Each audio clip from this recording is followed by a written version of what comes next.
I'm going to talk on two themes, really. One is kidology, as I would call it, the false economy, and the second is the art of fundraising. And a caveat to all of this sort of discussion would be, I might not necessarily believe what I'm going to say, so, but I just want to provoke a bit of argument. That speaks the true Scouser. Yep, unfortunately, there is our common link. So I'm not necessarily going to believe everything that I say, but so the kidology, I mean, I'll ask the audience first. I mean, what is the greatest risk of doing a startup? Someone shout out, go on, interactive. Yeah, everyone thinks it's, I don't think it is failure, actually. I think it's absolutely, it is an opportunity cost. So your greatest risk is, what could you have been doing with your life for that period of time before you did the startup? Because to be honest with you, starting a business is probably the maddest idea that you're ever going to have. Everything is against you. In fact, you have no chance of success. So let's get that clear. 10,000 businesses are started a week. I don't hear of 10,000 massive successes every week. So there's some attrition going on. Everything's against you. You've got no brand, you've got no sales force, you've got no channel to market, you've got no infrastructure, you've got no corporate structure, you've got no HR, you've got no product, and you've got no scale. Other than that, you're in good shape. So the only things you've got to your advantage in my book are speed of thought, speed of decision making. I think you've got goodwill, because actually I'm amazed doing a startup myself at the moment, the amount of goodwill that is out there in the community, out there in your networks for you to succeed, and you should use that goodwill. And actually, I'm not going to knock it. I think you've got government and resources out there to assist and help. I wouldn't want to be totally dependent on that as an individual, but I think it is out there and should be used.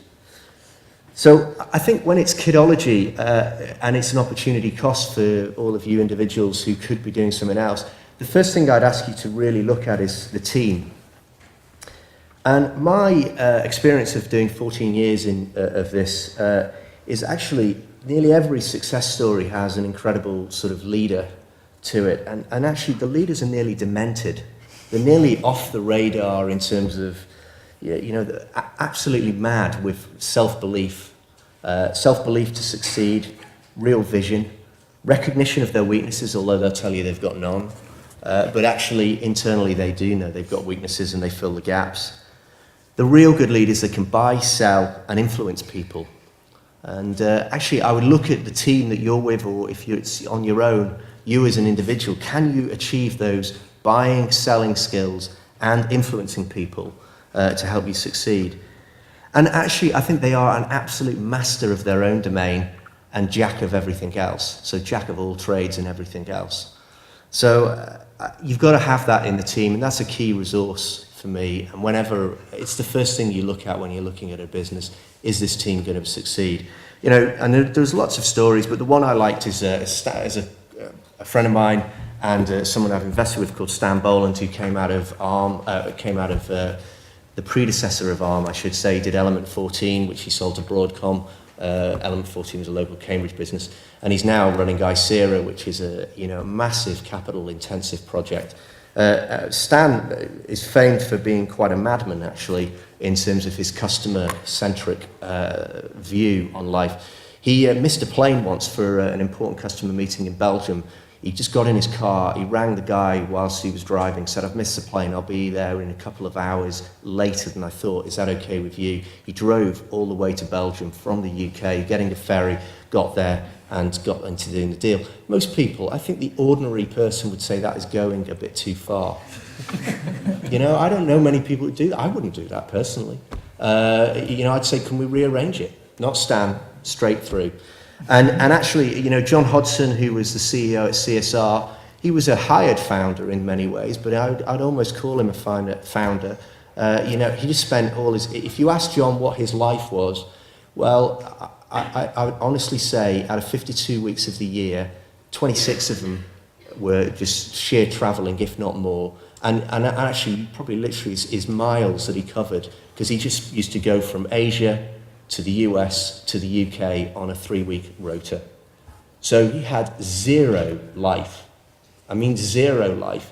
And if you looked at his actual briefcase, it was just full of cables. Just full of cables. And so I do think you need in the team that sort of utter belief. So that's the first thing. And then the second one, which I think is actually what's your objective in life? I mean, I think you can do an internet startup on low amount of money, and actually, you know, you could turn that into a capital increase of sort of 4 to 5 million quid very quickly. You might hit lucky and be able to get to the $500 million. I don't think you can do a semiconductor startup without investing 80, 90, $100 million. I'm not sure you can do a software startup without doing much more than, you know, a few $1 million, if it's certainly enterprise software. And certainly other hardware companies, you know, if you want to be in the plastic logics, I think they're going to need $250 million before they succeed. So being realistic about what your aim is, I think is important. So what do you really want to be? So have you got real defensibility and competitive advantage? VCs always talk about disruptive versus the mousetrap. So, you know, and I think it's easy to say what's a disruptive technology after in hindsight. We can all do it. But actually, I think it's really hard to know and assess. You know, business models themselves can be disruptive. I think, you know, Google was not the first search engine. I think it was about search engine number 6 on the market. It had a disruptive business model. It had a disruptive proposition. I'm not sure I would have invested in it at the time. It wouldn't have looked that disruptive at the time to me. You know, maybe that's why I've headed towards the capital-intensive world. But, you know, clearly some people, smart people, know what is disruptive, what isn't. ARM was a disruptive business model. CSR was a genuine disruptive technology, the first company in the world to do baseband and the wireless on one single chip. And if you haven't got a disruptive business, I just wouldn't bother, to be honest with you. And if you think you have, I'd go and validate it. So the best startup I know here locally was Active Hotels. And before they even started, they had 112 meetings with hoteliers to test what their proposition would be on the internet and to make sure they had it right. So validating it is important. And then finally, I'll just move on to the art of fundraising. I mean, the real art is to raise it when you don't need it. The real art of raising money is just to raise it when you don't need it. So CSR, we raised, you know, 50 million when we had 20 million on the balance sheet now, and we got great valuation for that. I think the other art is not to be so valuation sensitive and actually just to get on and raise it. Cash is king.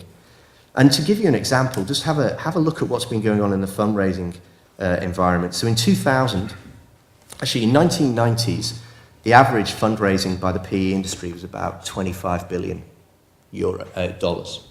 In 2000, it's crept up, actually suddenly shot up to 306 billion. It's quite a lot. 2001, the bubble had burst, it went to 186 billion. 2002 and 3, it was 94 billion, quite a decrease actually. 2007, the debt bubble, 407 billion. In 2008, 2009, it's going to be coming down significantly. It's going to be a lot harder to raise money in this environment. I'm not saying that's necessarily a bad thing, but you know, getting your timing right on raising money is pretty key. And it's a constant process would be my second bit of advice to you. You know, don't just think, I've raised this money, I can finish. Actually keep meeting investors, keep building relationships, keep branding yourself with the investor community because it's a constant exercise. And you know, the final thing is I think realism is key. So be realistic. And I just know what it's like. I mean, if you can imagine you're in a husband and wife situation and the husband says, actually, you know, I'd like to buy a new car and the budget for the house is about 20,000 to buy a new car, and you go out and you buy a new Ferrari at 120,000, I don't think the wife is going to be too pleased, and quite rightly. And I think that's the same in any relationship with your VC.